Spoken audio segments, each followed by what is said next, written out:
Hi, it's Dr. Betsy Greenleaf, and we're back with another episode of Body, Mind, Spirit. I'm very excited today. We'll be going to be talking with Diana Patton, and she has I can't even begin to start with Diana. She's been doing so much work on social justice and overcoming childhood trauma. And I mean, I can't even, I'm sure I'm not even doing it justice, all the list of things that you do, but I'm very excited. We're going to be talking with Diana today. Thank you for being with us. Thank you, Dr. Betsy. I really appreciate the opportunity being here today and just all the work that you do. You need to be glorified and lifted up, especially in light of Women's History Month. So thank you so much for all that you do. Oh, yeah, thank you. And so, what I wanted to ask you, first of all, how Mhm. did you get into your line of work? It's been a lifelong journey for me, starting off with understanding as I looked back on my childhood, just all of the trauma that I endured. And as the sixth child of seven, and I grew up with an abusive father in interracial marriage back in my parents were interracial in the late 70s and early 80s. And that in and of itself brought on a lot of issues. And as I grew older, I knew that I wanted to be an individual who advocated for people who needed help. And the people that needed help were my five older sisters and my one younger brother.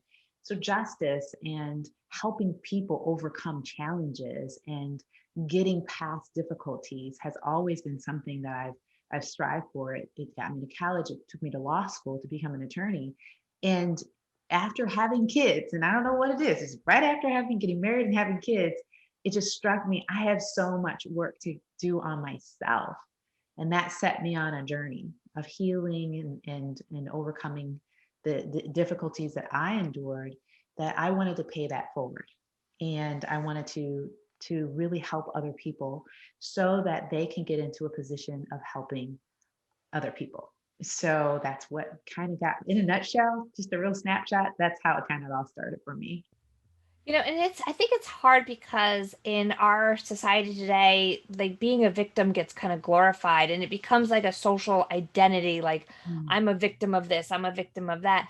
And especially for children Mm. growing up in households that are you're challenging or having these adverse childhood experiences, which we were talking about earlier, that there's this test the CDC did, and as a physician we're always doing training in like cultural competence and inclusiveness, and I had never heard about this test Right. until I read it on your website.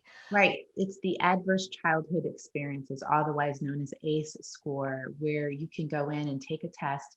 And it's meant to be able to judge the areas of trauma that you endured that could have altering effects on you as you grow older. And this study was done with the Center for Disease Control and Kaiser Permanente. And it has recently, within the last 15 years, become a little bit more mainstream. You'll hear it in the area of trauma informed care, and to be able to give people a glimpse of what that impact has upon you. There have been several authors of books like Dr. Nadine Burke, um, and of course, we've had others, The Body Keeps Score. These are books that, if you go on, Dr. Nadine Burke has a podcast. Actually, excuse me, she has a TEDx talk where she talks about adverse childhood experiences and the effects that it has on people. And so I dug into that, and it really gave me an understanding of why I might respond the way that I do and give me the tips on how to be able to overcome these traumatic experiences. And that's what, going back to, like, I feel like so many of us, identify in some sort of victim category, and that can be very deleterious on our overall mental health and even our physical health. So, where do we even start to try to get beyond that and not be like, I'm the victim, like, and be stuck in that spot? Well, I personally believe that an individual's adversities and difficulties that they've endured can be their greatest strength if they're willing to take the time to investigate and learn more about themselves. There's a ton of body of evidence talking about even emotional intelligence and how we can dig deep into understanding ourselves and the triggers sometimes that we have, compiled over the years based upon the experiences that we have. And so the first step that everyone really needs to begin to commit to is saying, I am going to take the time to know myself. And that means that you are going to start to establish a daily practice where you are going to start digging deep into understanding how you respond to people, what it is that you do when individuals tend to say things to you and you might go off on the handle and you don't even understand why you're doing that. And so I believe a great place to start for a lot of individuals is to take the emotional intelligence test. There's a book by Travis Bradbury and Jen Graves on emotional intelligence. And that is a good place to kind of begin to understand a little bit more about yourself. And that when you take that test, you'll be given a result that kind of gives you some tips that you can begin to explore. And it'll give you an idea of how you can begin to overcome some of these issues. So I think that's the first step, is saying, okay, you know what? I need to take the time to do this. And when I tell people about establishing a daily practice, that means getting up at the same time every single day and starting to do a form of meditation, starting to do some form of relaxation activities that allows your mind to be able to open up and to get to know a little bit more about what it is that's coming in to yourself. There's another book called What Do You Say When You Talk to Yourself? And that allows you to be able to see what kinds of words that you might be feeding yourself, to understand, oh my gosh, I've been playing a certain narrative in my mind for a long period of time and you're not even aware of it. So there are, Dr. Betsy, there are so many different books that have helped me along the way, that have begun to kind of give me a self-practice. And that's where I say establishing a daily practice to get you to start to kind of pinpoint some of the areas that you need to focus on. That's just like one little sliver and one place to start for individuals to begin to know that. And some people might need help. They might need a coach, they might need a therapist, and they might need a counselor to help them start. But do start. And I think that's the very first step everyone needs to take. Now, I'm going to open a can of worms with a topic that makes everybody very uncomfortable, is racism. Sure. And I'm trying to figure out now, as a human, as a physician, as a mother, how to get beyond all this. Because, I know when people see me, they're going to see that I'm very pale skinned. I can tell you, from the moment I have ever had to fill out a form in my life, I have refused to check off the check white or Caucasian, because I always felt very uncomfortable defining myself by the color of my skin. Mm-hmm. So here I was thinking I was doing the right thing for all these years and years and years. And now I'm getting attacked because anything I say or do, I'm being told, well, because of the color of my skin, I have white privilege. Mm-hmm. But then, for how many years people of darker skin have been treated badly because of their color of their skin. And we know this. We have the history. We have the disparities in healthcare. There's so many areas. How do we as a nation kind of get beyond the color of people's skin and look at the person and the human, and how do we make this better? And I know that's not a simple question, but what are your opinions on this? Because you do a lot with social justice. Yeah, the first place to start for anyone is to recognize that we all are different. And that's such a beautiful thing. We come in different hues, we have different cultural backgrounds, and we have this beautiful tapestry by which we all can live by. The thing is that in this country, that not everybody comes to certain places, organizations, schools, work, wherever. We all don't come to those spaces in the same manner. That there have been some issues that have happened. Specifically, let's talk about America, where we just aren't all treated equally, right? Yeah. We don't have the same type of abilities that a lot of other people have, and some people do. And we all have a certain amount of privilege. How do we start? We have to be willing to enter into courageous dialogue. And we also have to be willing to come into these spaces in a way that allows for everyone to show up as whole as they are, as broken as they are, to be able to have that dialogue. The reason why we've seen protests happening is because there's been a lack of either listening, and there's been a lack of people being able to speak. And so we need to have spaces at our schools, in our organizations, to begin to have that dialogue. Otherwise, people stay in their separate corners. And I have an acronym that helps with it because I'm very passionate in the work that I do. And so my acronym for passion happens to be, when we're entering into these dialogues, we have to pause. With the P stands for pause, to assess. The A stands for assess, to assess the situation, get some space. Sometimes we need space, and then speak.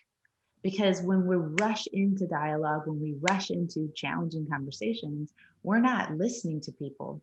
And we need to pause, because we're going to be going into what I call some of these bias situations. When we pause, assess, get some space, and speak, then we're better able to have insight. The I stands for insight, gain insight into other people, and we become more open to what they might be struggling with. And then we gain knowledge. The K is silent. We gain knowledge, and then that's how we begin to work together. This is not an easy fix, but this is something that takes time, and it takes a strategic willingness to be able to do that. That's a very broad answer to deal with a very, a big issue, but there's some steps that we can take there. And that's kind of how I started. I love that. I love that acronym, that passion acronym, because it really is so important. Because I mean, this past year, between us all dealing with coronavirus, and then the racial issues, Yeah. and then the stress from an election, there's been so much stuff that's been going on in the United States this year that really I think people just kind of got to their tipping point. Yeah, a lot of So people, it's a very, very stressful time. And the reason why we needed to get to this point. A lot mm, of people, this has been my life's work. I was born into this chaos, right? I was born into difference, having this white father and a black mom. And now, Dr. Betsy, having a white husband, I just keep it going. I get to consistently be able to look through different lenses that a lot of people don't have to look through, right? And I get to see a lot of different angles of this thing we call life. And when you don't have to enter into different spaces, it's really hard for you to be able to see what other people are dealing with, right? And so what I loved was brought about with this 2020 was that we were all at home, and we all needed to be able to, we took time to be able to see those different spaces. And that, I believe, set us off to be able to understand people a little bit more. great. I can't wait to talk to you some more after our commercial break. Awesome. 80% of women will develop a pelvic health condition at some point in their lives. There is relief. There is hope. The Pelvic Floor Store, your resource for personal health. And we're back with Diana Patton. And I wanted to bring up, we were talking about it actually at the break. And what going back to, I agree with you. We kind of needed all this stuff to come to a head because it was all kind of bubbling underneath for everybody. And the fact that this year has happened and we've had so much of these racial issues over the last year, it really opens up the conversation. And now it's really like, what, we need to deal with this. We need to face it.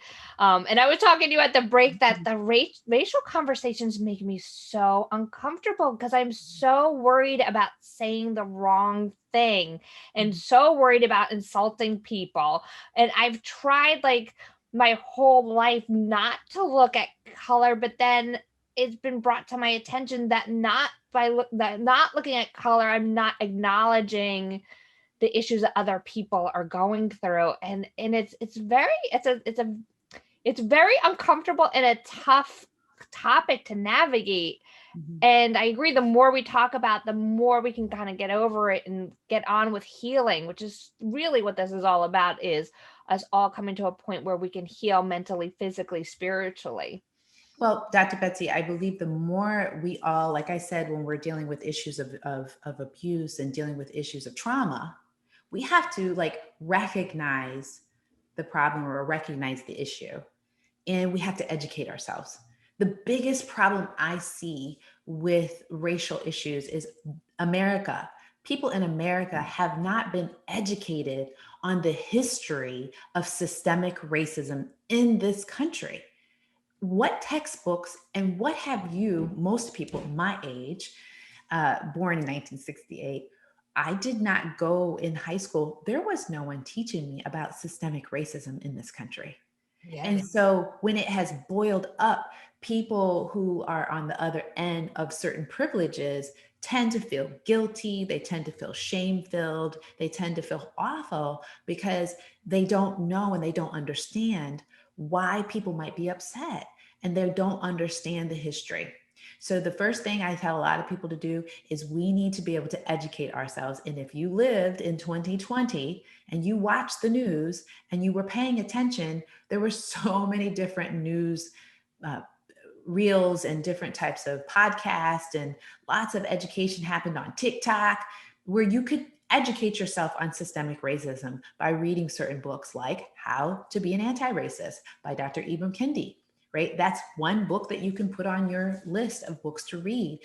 Once you begin to do that, once you begin to engage with other people who aren't like you start to talk to them, you gain trust. You begin to, it may not always be easy, but then you will begin to understand and talk to them and realize you're coming from a space of positive intent. And then you can learn. That's how we begin. When I was thinking about on my business classes, so I just got my MBA not too long ago. And when we were talking about from a business standpoint, there's this theory of heuristics, where you make a judgment based on your past experience. Mm. And they use it for marketing and for business standpoints, but this is also the same theory of why we see racism is that at some point, someplace, or any ism, is that somebody had an experience with an individual, you know, doesn't matter the color, race, sex, and they, you know, interpreted this, experience, and now they carry that all through their lives, and they make that judgment anytime they see somebody that looks similar to what that other experience is. Yeah. What would your recommendations too would be to get over, like, how to overcome that? Because we know not, just because you had a bad experience doesn't mean that every experience in that situation is going to be a bad experience. Right. Yeah. There's the healing that needs to happen with your own self, and to not allow that traumatic experience to drive every single thought. But it is a program that has been in your mind. And until you begin to identify it and do what I call taking a daily temperature of your heart, right? That's ridding yourself of shame, blame, guilt, and forgiveness and grace, because and that's a process. Dr. Brene Brown talks a lot about how shame, when we hold on to shame, we are unable to have deep empathy for other people, right? Because we're so worried about containing ourselves and protecting this self-preservation, which has self-preservation is a good thing when you're trying to enter into caring for yourself and healing. But when you do not do that, shame runs your life, guilt runs your life, and therefore you aren't able to heal. When that enters into the racial area as well, there are some hurts and harms that have been done to us racially in this country. So we do have to forgive, right? We do have to offer grace, but then healing begins. But recognizing the issue, getting to the point that people are willing to talk about it, and then coming to solutions and opportunities to come up with ways in which we can change is even a better place. I think, like we've been talking, a lot of it starts with working on your own or inner kind of like soul and where you're at on Yeah. yourself. How can we take that now out and bigger into the world? Like, what kind of steps can we do in any business and in any profession to make a bigger impact. Yes. I feel if you are working in a school that you are committed to the employees, your teachers, your students, and making certain that they have pathways to heal and having conversations and courageous conversations at the school, making certain that your school has curriculums, that they are paying attention to the areas of systemic racism and how they can educate people about that.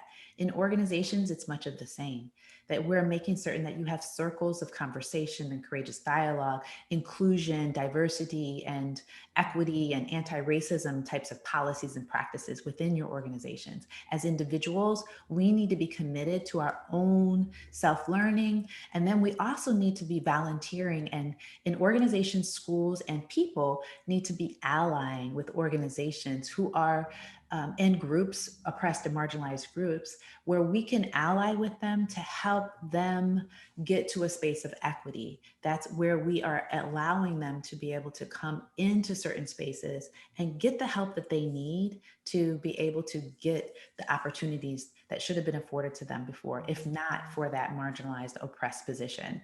I hope that makes sense. No, it does. And you know what? It's so frustrating because it's like it's 2021. It's like, why haven't we been able to overcome this by now?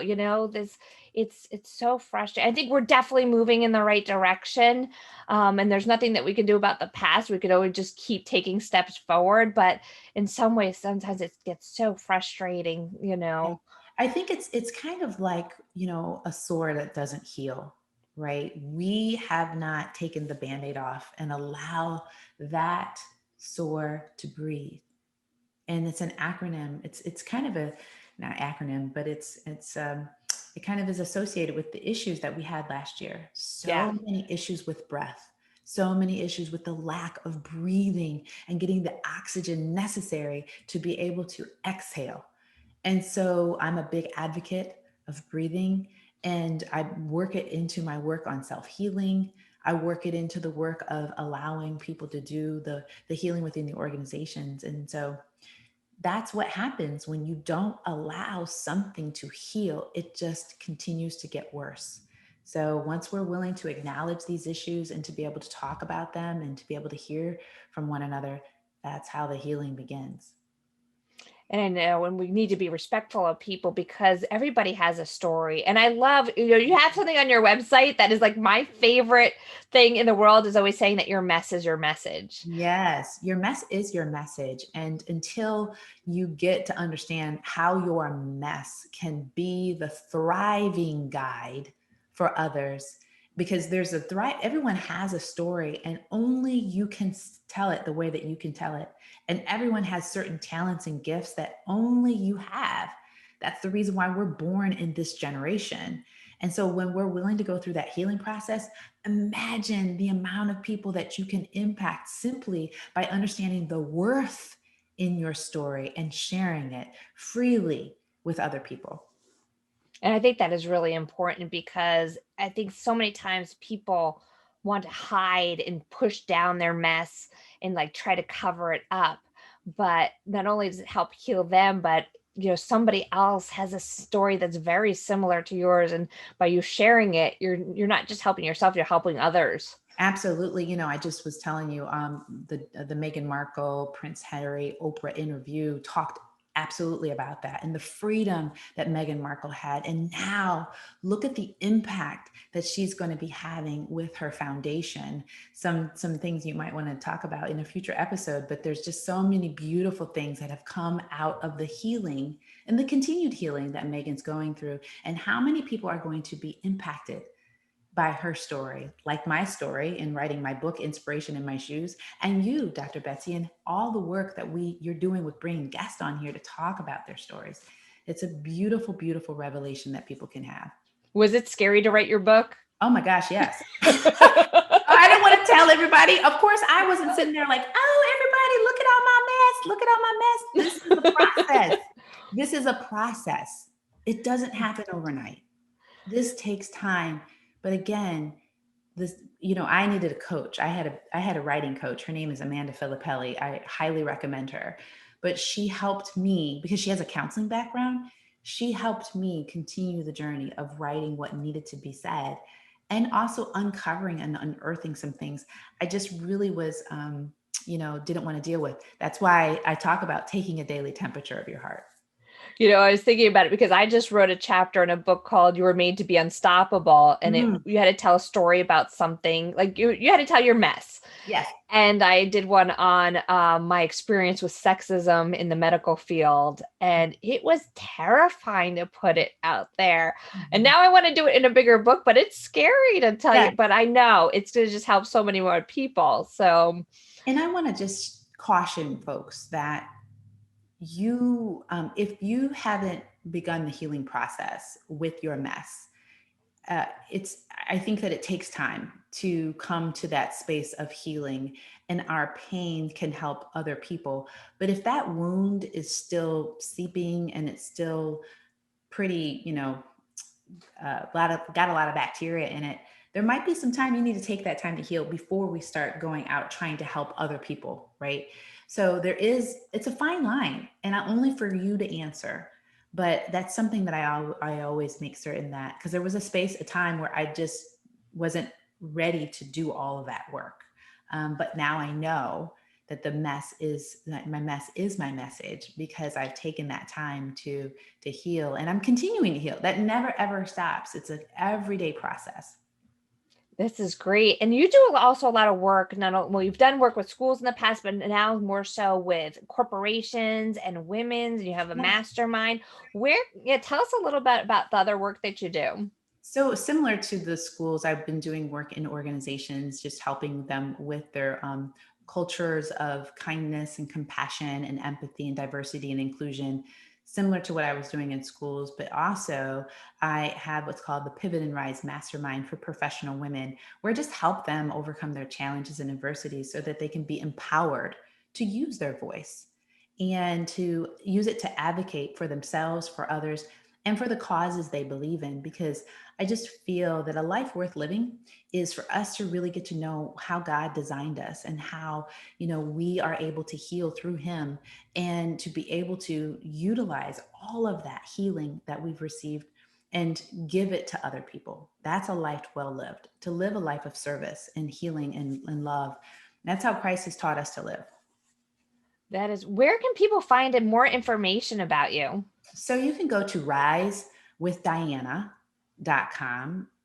And to learn more specifically about the Pivot and Rise Mastermind, which we're going to be doing a new cohort soon called riseadvocates.com. People can also follow me on social media, on Instagram or Facebook at Diana Patton. So hopefully folks will connect with me, and I look forward to, if they direct message me or they sign up for my newsletter, then we can stay in touch.